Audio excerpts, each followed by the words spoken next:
You met your wife in Barnstable. Yeah, how do you know that? I know everything about you. Just think that's, that's... I've got. Do you want to? Have you got an anecdote about that? Well, I've got an anecdote about everything. But Have you got an anecdote about the day you met your wife? Nah. No, pretty unremarkable. Yeah, it's a bit of a blank spot. Don't remember. She said we met in Barnstable. I don't remember it. I've got a funny anecdote about Elis and Illy's early... what did I just say? Illy. Illy. That's fine. Ellis and Izzy's early days. Yeah. Go on. Does it... No, it's not that one. Okay.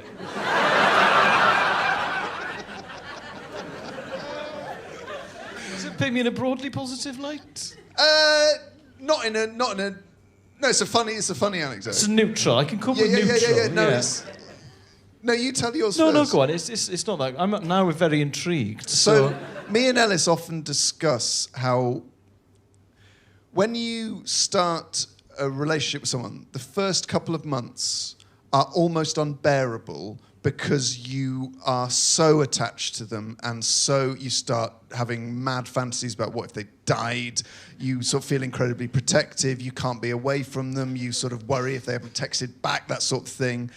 And we often say, don't we, that, and this sounds bleaker than it is, but there is, in a weird way, say your partner were to die.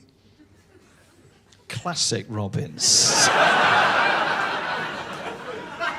In a way, it would be worse for that to happen in the first 2 months than it would after, say, 20 years, because When they leave your children without a mother, yes, you're right. That would be a. There are factors, obviously. because the hope and the expectation and the future dies as well, and you're in that place where you're like breathless and your heart's racing and it's just too much. It's too much. You can't deal with it. So when Elis and Izzy started going out, you very quickly had to go to Australia for like 4 months. Yeah, I was doing gigs there. In the heart of that time. After 3 weeks. Oh, no.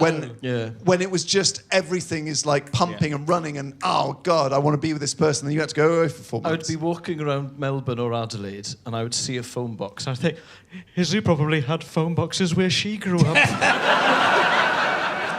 Whereas now, you're comfortable to walk past a phone box without thinking about her. Absolutely. That is the nub of the issue. You don't have that association anymore. I would say I was insane in Australia. Yes. Yeah.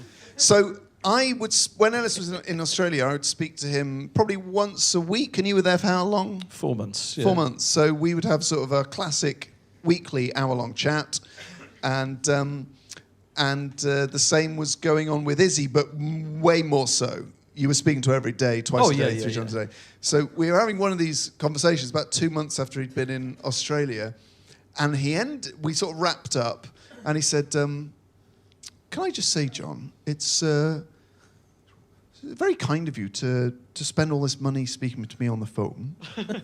That's sort of more Lloyd Langford than you, but I can't actually do you. Okay.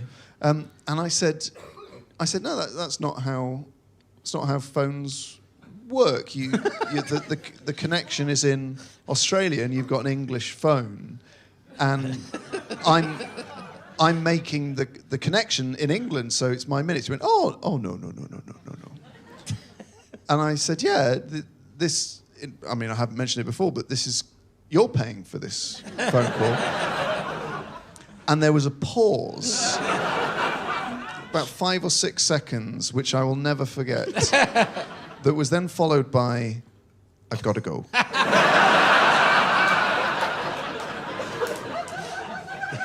And I know how often he'd been speaking to Izzy, and the incredible thing about this, and this is the absolute polar difference between me and Elis, he had been offered, on the day he arrived, an Australian phone. And he had said, no, I'll just use my own because it'll be too much hassle to use an Australian phone. And Elis, how much was your phone bill? Well, I mean, I don't want to get into details. It was £1,400. Yeah! Buy bloody laughter, John! Love. I love her.